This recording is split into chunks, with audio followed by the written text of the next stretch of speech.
Muy bien. Hoy empezamos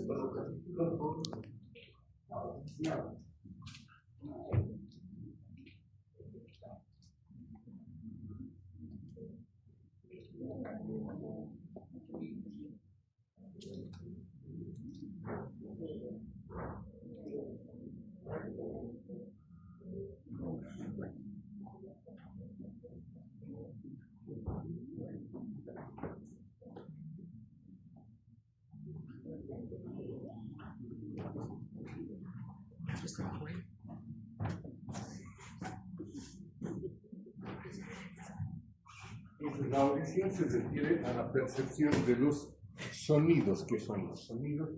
Son ondas en el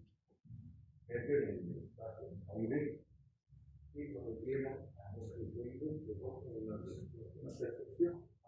Primero, que nosotros interpretamos como sonidos. Las características de estas ondas son dos importantes en fisiología: la frecuencia y la intensidad. La frecuencia se refiere al número de veces que estas ondas se repiten en un segundo, y a eso se llaman ciclos. Se miden en hercios, el número de veces que una onda se repite en un segundo. Si podemos tener una onda de un hercio, como la imagen que estamos viendo, 2, 3, 10 hercios, 10 veces en un segundo, y así sucesivamente. Nuestros oídos están hechos para detectar variaciones en esa frecuencia.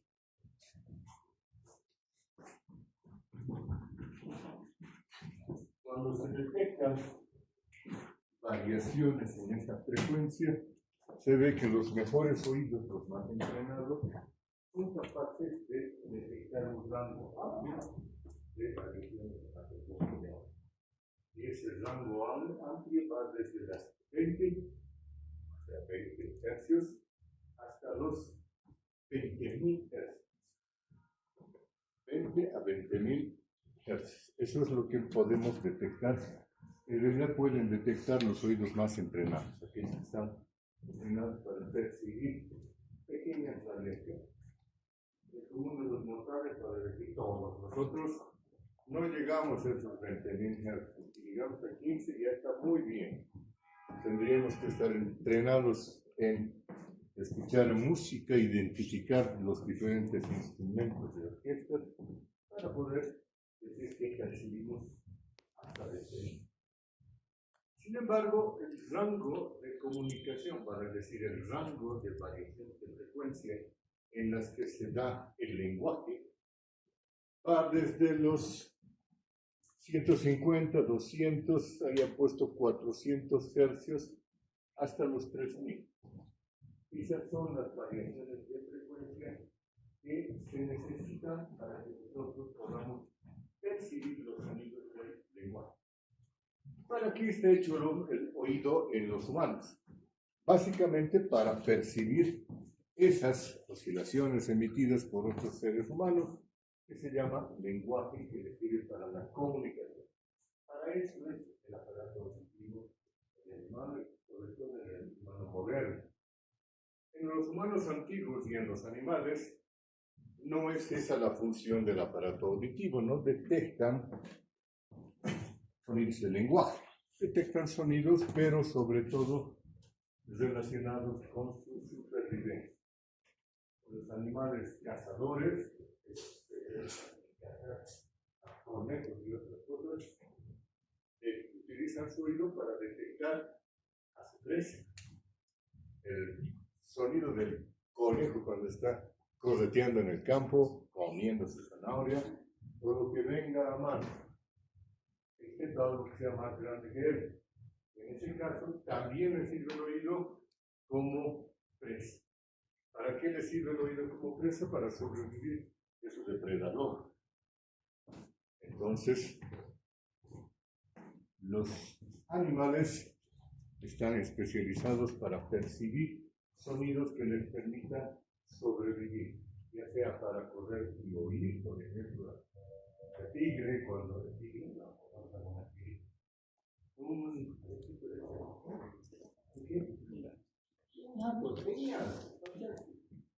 un gato que esté ahí, gato de monte, que esté caminando medio desprevenido, buscando qué cosa va a comer hoy día, no hay nada para el desayuno, y de golpe escucha el sonido de un jet caminando por ahí cerca. Él ya sabe, porque me dice que era este hombre, que el hombre tiene arma, y por lo tanto en peligro. ¿Qué va a hacer? Va a salir escapando lo más rápido que pueda, está sirviendo para sobrevivir. Y después de haber escapado encuentra el sonido de una presa pequeñita y se va encima de ella porque se va a servir de ella. Entonces sirve para sobrevivir. Para nosotros no hay esa función porque en nuestro mundo moderno no tenemos ese tipo de riesgos, excepto el jefe de la empresa o de la fábrica donde trabajemos. Y también a ese nivel nos sirve lo mismo. La otra característica del sonido de interés en medicina es la intensidad del sonido. Obviamente pequeños sonidos, sonidos intermedios, fuertes sonidos, sobre todo por su capacidad de lesionar el oído. Entonces nosotros percibimos un amplio rango de intensidades del sonido. La intensidad se refiere al tamaño de estos ciclos, de estas ondas. Mientras más grande la onda, mayor intensidad de percepción. Y aquí tenemos, si quiere trabajar claro, una serie de ejemplos de diferentes intensidades de sonido. Fíjense ustedes que los límites de percepción segura de los sonidos son 120 decibelios. Los decibelios son una escala sin otras unidades comparativa, de hecho, de la intensidad de sonido. Se refieren a la relación entre la energía relativa de una fuente que está generando sonido con un estándar.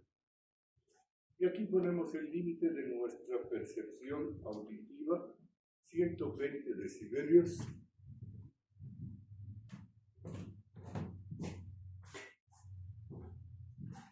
Este nivel, 120 decibelios,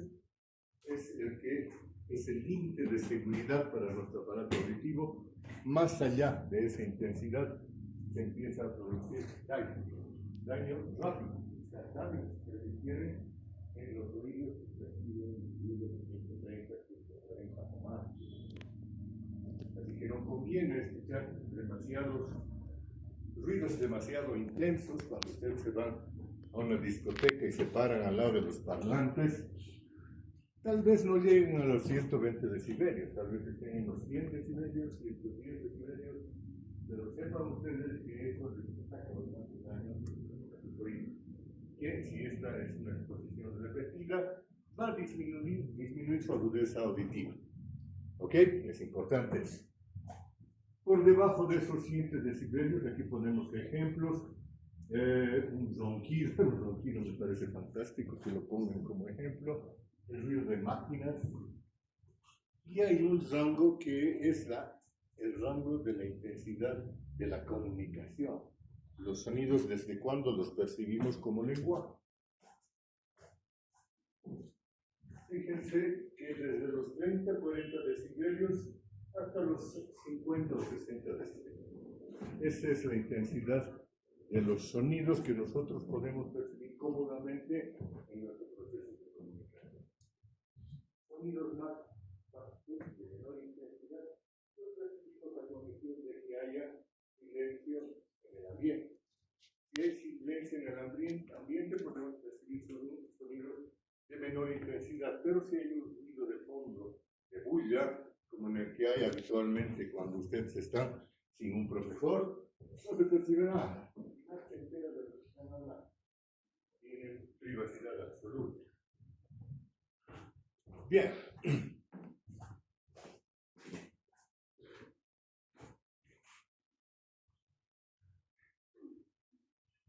¿Cómo está constituido el oído? Ustedes me ven la cátedra de eso.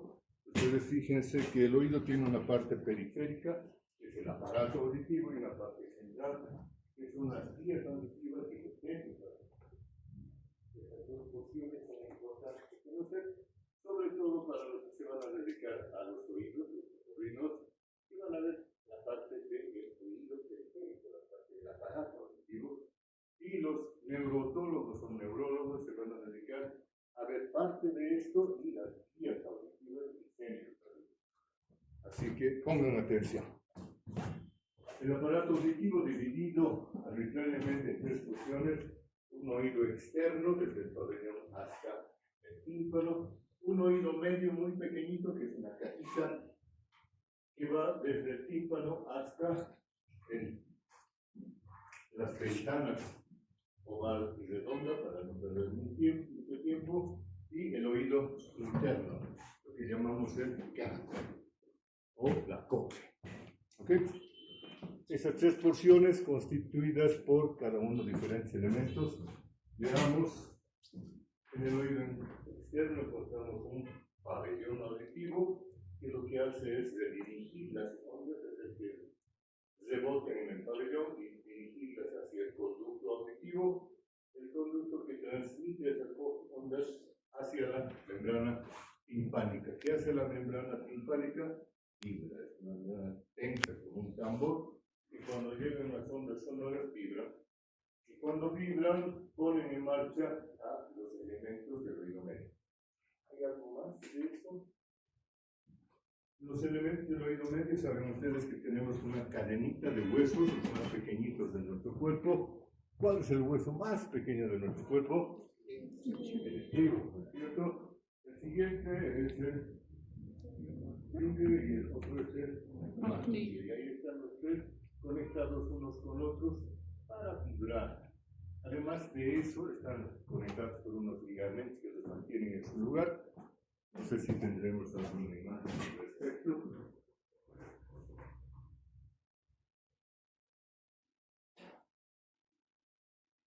Aquí tenemos una bonita imagen en la cual se notan los ligamentos que los unen a los unos a los otros, pero sobre todo los músculos del oído medio. ¿Cuáles son? Son dos. Uno es el músculo estapedio, que es este, que está fijándose en la base del estribo, y cuando se contrae lo inmoviliza o le reduce la movilidad. Y el otro es el núcleo tensor del tímpano. El núcleo tensor del tímpano se inserta en la base del martillo, y cuando se contrae, tensa, reduce la vibración del tímpano. En resumen, son dos músculos que lo que hacen es atenuar la transmisión de las ondas de la vibración del tímpano. Nos sirven para protegernos de los sonidos muy intensos. En función de ambos es la misma: proteger al oído interno de estímulos muy poderosos. Además de eso, en el oído medio vamos a encontrar un conducto o canal, antes que te duermas, que se llama el conducto o canal que hay en el oído medio. Clase de neurofisiología, audición. Trompa de Eustaquio, eso. La trompa de Eustaquio que conecta el oído medio con la boca. Entonces, ¿cómo se llama? ¿A dónde termina? La faringe, bravo. Termina en la faringe. ¿Para qué sirve la trompa de Eustaquio? ¿Qué hace? ¿Por qué está ahí?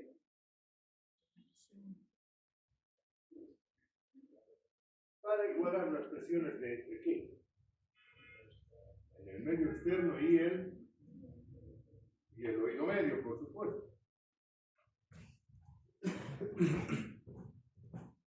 En lo funcional ya veremos eso. Volviendo al oído medio, vean ustedes, aquí tenemos la lámina timpánica que es relativamente grande en relación a la ventana oval. La ventana principal es varias veces más grande que la ventana oval. Por lo tanto, lo que hace es cambiar la impedancia de la transmisión de las ondas del sonido. Si es una gran lámina que está vibrando y va a actuar sobre una pequeña superficie, sobre una pequeña lámina, como se va a la ventana oval, ¿cuál de las vibraciones va a tener más fuerza? Va a tener menor impedancia. Obviamente, más grande, más fuerza, más pequeña, entonces transmite esa fuerza. Cambia la impedancia, ¿por qué? Porque estamos cambiando de un medio aéreo, puede estar en el contexto auditivo y en el medio, a un medio líquido que es la perilinfa, que obviamente por ser acuoso tiene mayor resistencia. Necesitamos aumentar la fuerza con la que se mueva esa ventana oval.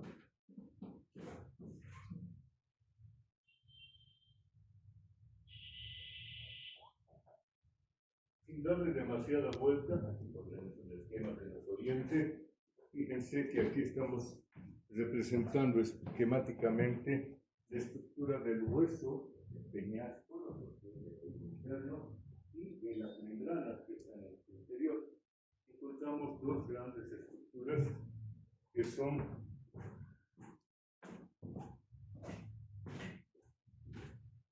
el caracol o la cóclea, que es lo que nos interesa para la audición, y otro sentido, que son los conductos semicirculares, el triclo y el sacro, que nos sirven para la orientación y el desplazamiento de la cabeza.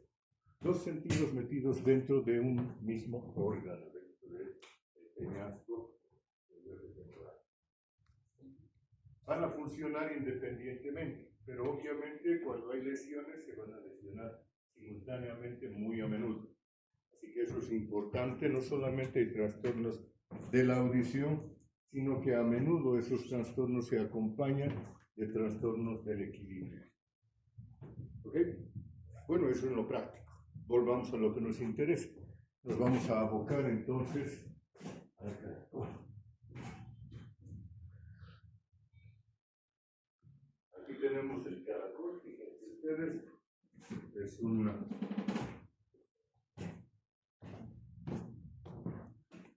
giro de estas membranas sobre sí mismas, a 2,5 veces, 2,5 vueltas, y en su interior, estas membranas, ustedes las ven monstruosamente amplificadas en la parte inferior derecha de la imagen, están divididas en conductos o ramas. Fíjense que hay tres ramas. Una está hacia arriba, es la rampa vestibular. La otra, la de abajo, es la rampa timpánica. Rampa vestibular y rampa timpánica están conectadas en la punta de este caracol a través de un orificio que se llama helicotrema, perfecto. Y ambas están llenadas de un líquido que recibe el nombre de perilinfa. La perilinfa tiene una estructura muy parecida al líquido intersticial, con sus normales contenidos de sodio y potasio. Pero en medio de las dos está una tercera rampa, llamada así rampa media. Esa rampa media contiene en su interior un pequeño grupo de células. Aquí está el corte, es un grupo de células que conforman el órgano de Corti, en honor a quien lo haya descubierto, que esta rampa media está llena de un líquido diferente al de la perilinfa, que para diferenciarlo se llama la endolina, que tiene una composición iónica completamente.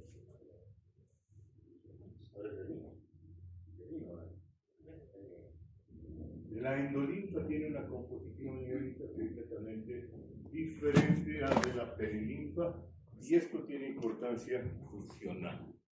Fíjense que esta rampa media está apoyándose en una extensión fibrosa dura que sobresale del moviolo, que es la parte central de este caracol, y se continúa con una membrana dura, rígida, tensa, que se llama la membrana basilar. El órgano de Corti apoya entonces sobre la membrana basilar. Este detalle es de importancia funcional. Y en la parte superior de la membrana, de la rampa media, vamos a encontrar una membrana que separa la perilinfa de la endolinfa, que se llama la membrana de Reisner. Pero encima del órgano de Corti vamos a encontrar a su vez una otra membrana que se está extendiendo parcialmente desde el modiolo hasta la parte central del órgano de Corti, que recibe el nombre de membrana Tori. Esta configuración tan especial tiene importancia funcional básica. ¿Por qué? Porque las células que están formando parte del órgano de Corti son células ciliadas. Fíjense ustedes que aquí estamos representando, aquí lo vamos a ver con más detalle, si es que se nos quiere. Estamos viendo estas células que tienen cilios y esos cilios se introducen en la lámina Tori. Todo este es un ambiente medio viscoso, medio mucoso. Entonces, esas células están pegadas, ligadas a la membrana. Fíjense que estas células se están distribuyendo en columnas. Hay una columna que vamos a llamar la columna de las células ciliadas mediales o internas, y hay otras varias columnas que están a lo largo de todas las espiras del caracol, que van a ser las células ciliadas externas. La importancia funcional de estas es diferente. Las que nos sirven para captar los sonidos son la columna de células ciliadas internas.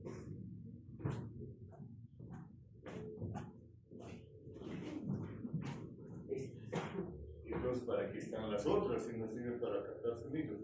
Para modular la sensibilidad de las células ciliadas internas. También perciben variaciones, pero sus conexiones en general son de ida y vuelta y van a modular la sensibilidad de estas células ciliadas internas cuando las vibraciones se estén produciendo en diferentes regiones del órgano de Corti. ¿Okay? En una vista anatómica microscópica no se ve tan bonita la configuración, pero bueno, destaca lo fundamental. Y lo fundamental es que este sistema trabaja haciendo vibrar líquidos. Fíjense que el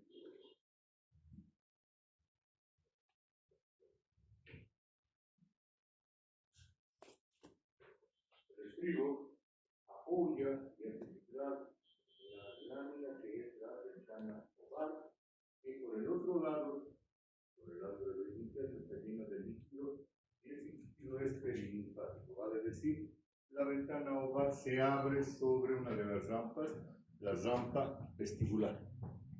Y cada vez que se pone a vibrar la ventana oval, aquí la tenemos representada, se pone a mover el líquido perilinfático. Y dependerá de la frecuencia con la que vibre esta membrana, el ver hasta dónde va a llegar la onda que genera. Si la frecuencia de vibración es baja, la onda de vibración se va a transmitir a lo largo de toda la rampa vestibular, va a llegar al helicotrema, va a atravesar el helicotrema y va a volver por la rampa timpánica hasta donde, esta otra pequeña lámina que es la ventana redonda. Entonces, cada vez que el estribo empuje, el líquido va a transmitir esa onda y la ventana redonda va a sobresalir. Cada vez que el estribo se vaya hacia atrás y genere vacío, ese vacío se va a transmitir y va a jalar a la ventana. Lo que ocurriría en una jeringa.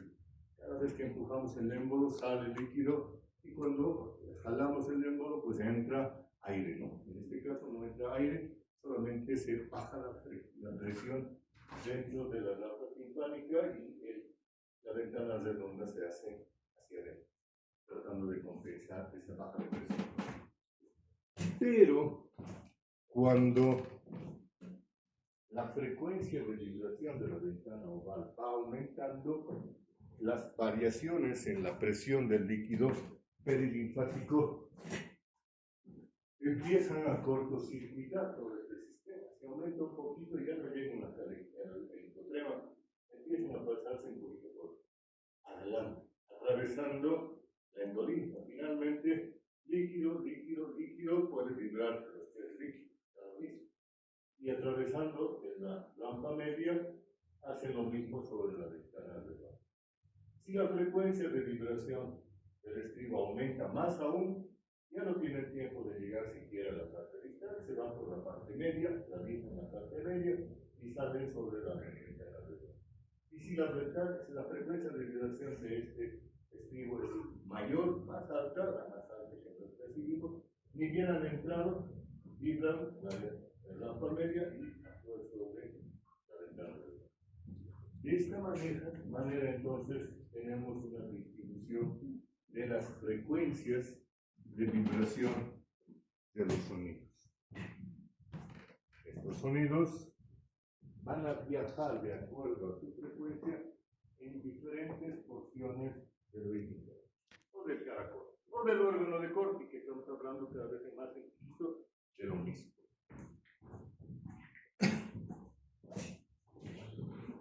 Para cuantificar o mejor identificar este espectro de variaciones de la presión, estamos extendiendo arbitrariamente todo lo que es el caracol, estamos poniendo un tubo recto, representamos las dos rampas, la vestibular y la timpánica, y en medio de la rampa media, fíjense que estamos superponiendo la frecuencia de las ondas según su vibración. Entonces, las ondas de baja frecuencia, ¿por dónde pasarán? Por la base, por la porción media o el vértice del caracol. Van a ir obviamente por el vértice del caracol. Las de una frecuencia mayor, una frecuencia más bien media, van a pasar por la parte medial, y las de una frecuencia muy alta van a pasar por la parte basal, muy inmediatamente cerca de la ventana oval. Así se distribuye entonces toda la frecuencia de sonidos que nosotros podemos percibir. Al atravesar de la rampa vestibular hasta la rampa timpánica, mueven entonces la rampa media de acuerdo a su frecuencia, y esto es lo que va a estimular a diferentes receptores, a diferentes células ciliadas que están a lo largo de toda la estructura. Entonces van a activar de acuerdo a sus frecuencias diferentes células ciliadas. ¿Estamos? Hasta ahí. Más o menos para ustedes se conocen desde aquí. Y si no, pues revísenlo.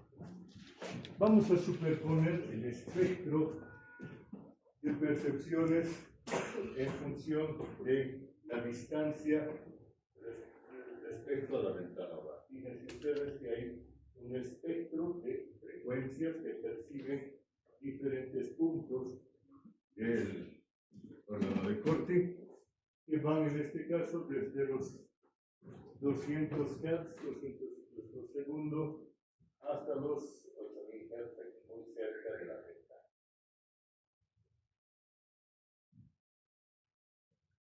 Volviendo a esto enrollado y en un órgano de Corti más entrenado, van a ver ustedes que ese espectro se amplía un poco y percibimos desde los 20 Hz en la punta hasta los 20 kHz en la base. Todo el rango de percepción de los oídos entrenados.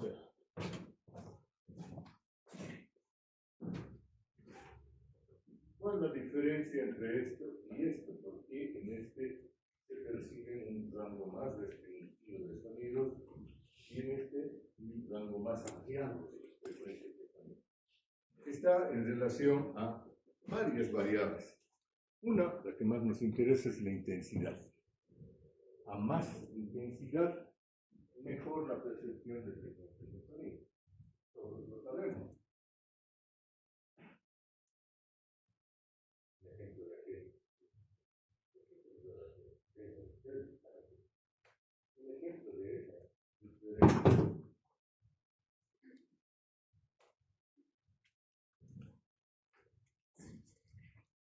¿Nada ninguno? Fíjense que cuando estamos aprendiendo un idioma, por ejemplo, inglés, francés, ruso, chino, mandarín, lo que ustedes leen, escuchamos los sonidos del lenguaje que están queriendo aprender y automáticamente le aumentamos el volumen al emisor. Le decimos, a ver, habla más fuerte. ¿Por qué? Porque cuando aumenta la intensidad del sonido, captamos más los sonidos que están emitiendo y diferenciamos mejor los sonidos de los lenguajes. Si por el contrario está hablando de boca y casi sin emitir sonidos, no captamos las diferencias y no entendemos nada. Para aprender un nuevo idioma, para aprender los sonidos, necesitamos una intensidad mayor. ¿Sí? Conforme vamos aprendiéndolo, cada vez necesitamos una intensidad menor que se acerca a nuestro lenguaje materno. Ya lo entendemos bien, nos hablan bien. Ya hemos visto que nos están hablando a gritos, sobre el futuro, ya lo entendemos. Ahí está un ejemplo de por qué varía el rango de percepción en función de la intensidad de los sonidos. Hay obviamente otras razones por las que cambia el entrenamiento que tengamos para el uso de nuestro oído, los que están durante años trabajando con su oído, los músicos, tienen una percepción mucho más amplia que los comunes mortales, los que no trabajamos con la percepción.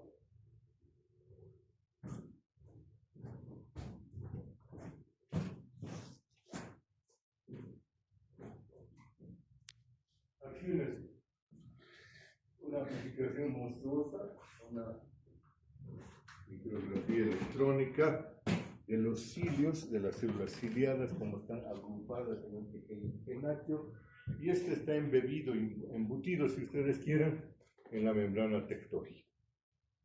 Cuando se produce el paso de una vibración sonora a través de la rampa vestibular, la rampa media, hasta la rampa timpánica, eso desplaza el órgano de Corti, el cual se pone a vibrar sobre su membrana.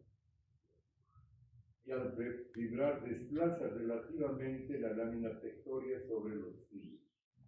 Este es el mecanismo de activación de los cilios. Fíjense ustedes, si esta porción se pone a vibrar y la membrana tectórea permanece fija, los cilios son los que van a activarse yéndose a uno o a otro lado. Y ese efecto tiene consecuencias en la conductividad iónica de la membrana de estas células ciliadas. Si se desplaza a un lado, se abre el canal de potasio. Si se desplaza a otro lado, se cierran los canales potasio. De aquí yo ya ni veo a los canales, tengo que creer.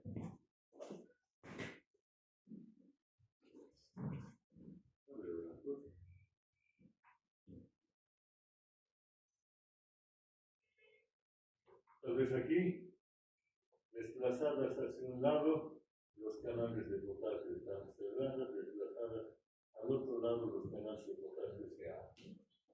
Cerrados también.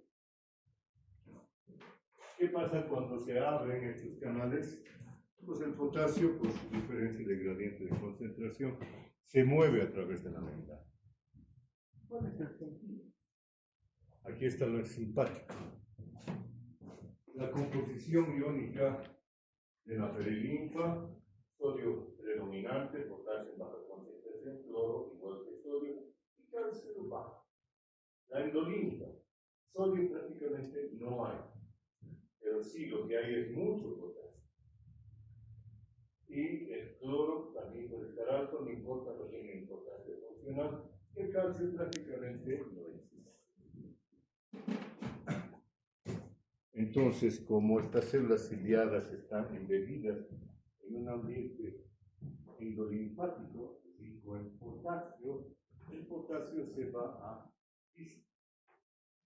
a atravesar desde la porción periférica, desde el espacio endolinfático, hacia la porción intracelular de las células ciliadas. Y eso va a cambiar el valor de su potencial.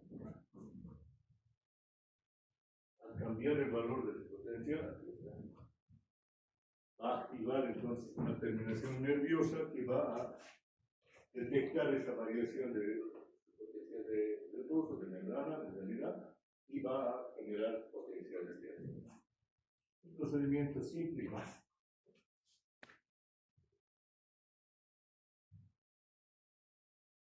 Las que se activan habíamos visto que son las células de la columna interna. Las de la columna externa también se activan, pero, como les había adelantado, su activación se traduce en estímulos de ida y vuelta. De ida hacia el primer núcleo, que se llama el núcleo coclear, en un embulbo preferencial, y de vuelta fibras de retorno sobre las células ciliadas internas.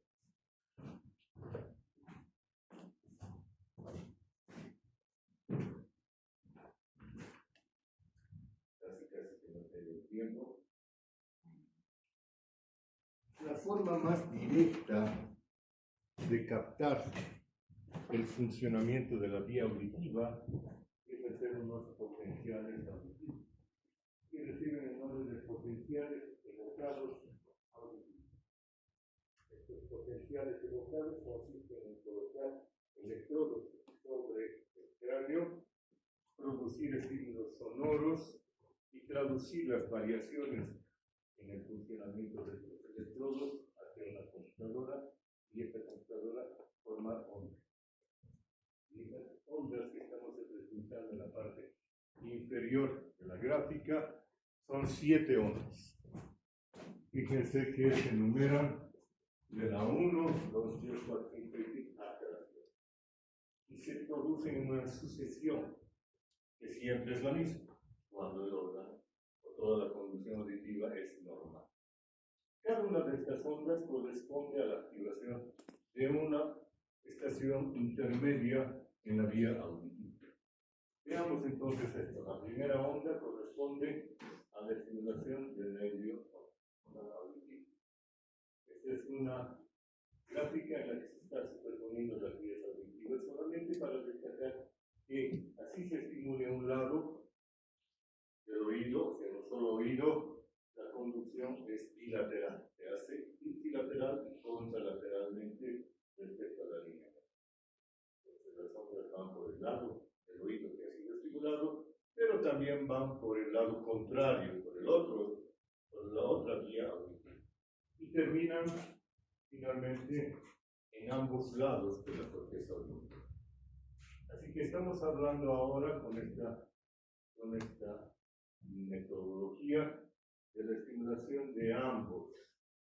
Aquí tenemos entonces nervio auditivo, la onda número 1. Cada vez que se ha activado el órgano periférico, se activan las fibras del nervio auditivo y eso genera una onda, la onda número 1, y cuando llega a este núcleo, que recibe el nombre de núcleo coclear, genera una segunda onda. ¿Okay? Entonces, la primera estación sináptica de la vía auditiva está en el núcleo coclear. ¿Es importante el núcleo coclear? Claro que sí. Es un centro de no solamente retransmisión, sino de regulación del aparato auditivo. Aquí estamos insertando algunos circuitos básicos de cómo están interconectadas las partes del núcleo coclear. Fíjense ustedes, en el núcleo coclear encontramos tres grandes núcleos. Núcleo coclear anterior ventral o anteroventral, es el más importante. El núcleo coclear posteroventral es el que menos conexiones tiene. Y en la punta, el núcleo coclear dorsal, que también tiene importancia funcional.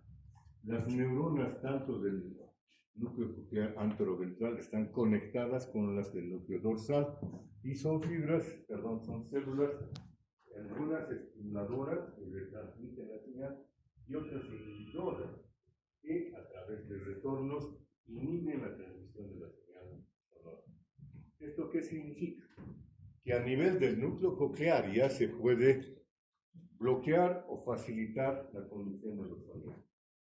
Cuando estamos en un ambiente muy ruidoso, ¿qué hacemos? Bloqueamos la transmisión de los sonidos, parcialmente. Pero también genera fibras de retorno que vienen por el mismo nervio auditivo y van al propio órgano de control. De acá, estas fibras que han hecho sinapsis nacen y atraviesan el tronco cerebral. Fíjense que lo hacen por varias vías.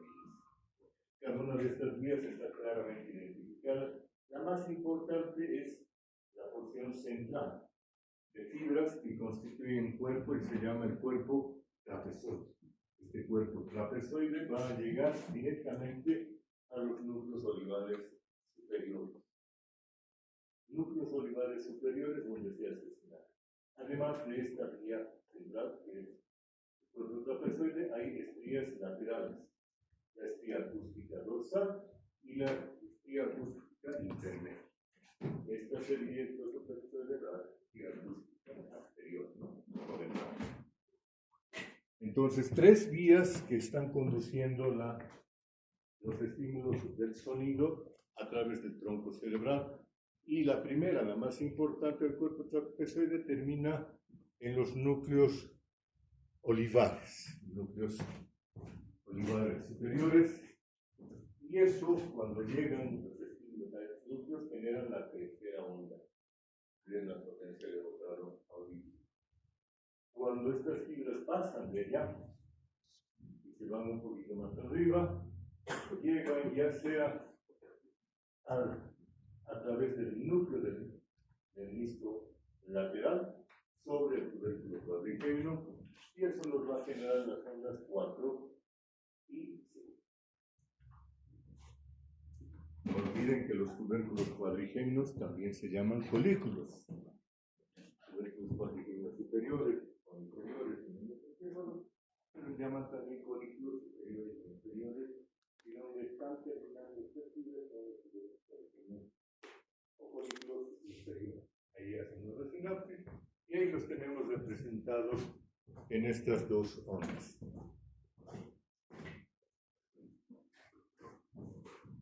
La proyección de esta más hacia arriba ya va hacia el diencéfalo, al núcleo o cuerpo geniculado medial. Ustedes recuerdan, ayer nada más hablábamos del núcleo o cuerpo geniculado lateral, que es vía visual, y su hermanito gemelo, parte del tálamo también, pero está relacionada con la transmisión auditiva. Allá se establece una nueva onda, la onda número 6. Y de allá el relevo va a llegar hacia la corteza del lóbulo temporal.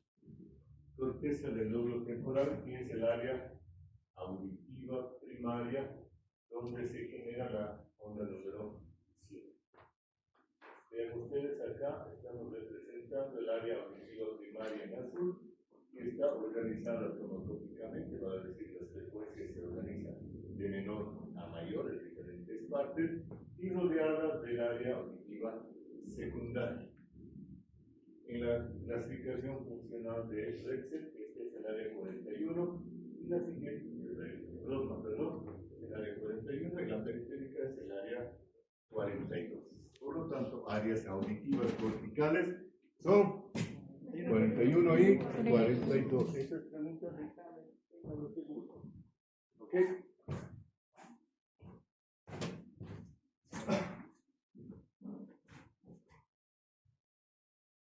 Algo de las funciones.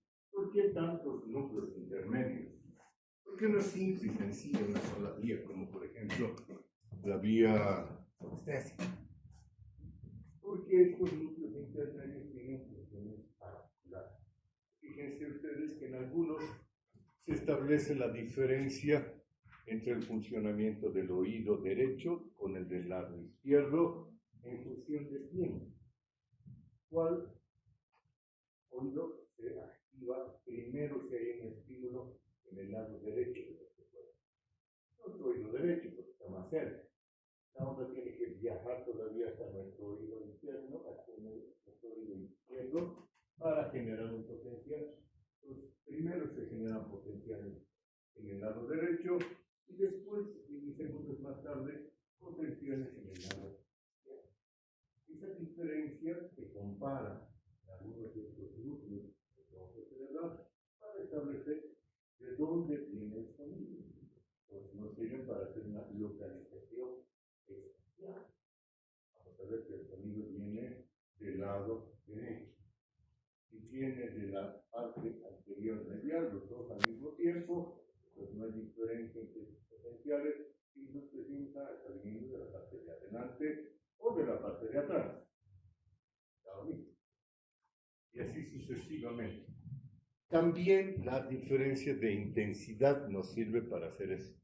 La intensidad de un estímulo respecto al oído más cercano es mayor que la respecto al oído más lejano. La diferencia de intensidad sirve también para hacer una localización. Entonces, esas diferencias en la intensidad y en el tiempo de transmisión de las ondas sonoras sirven para localizar los sonidos en el aire. Es un sistema bastante efectivo porque, ya lo verán ustedes en las prácticas, podemos localizar con los ojos cerrados el origen de los sonidos con bastante precisión alrededor de la sociedad. No entramos en detalles de la cosa.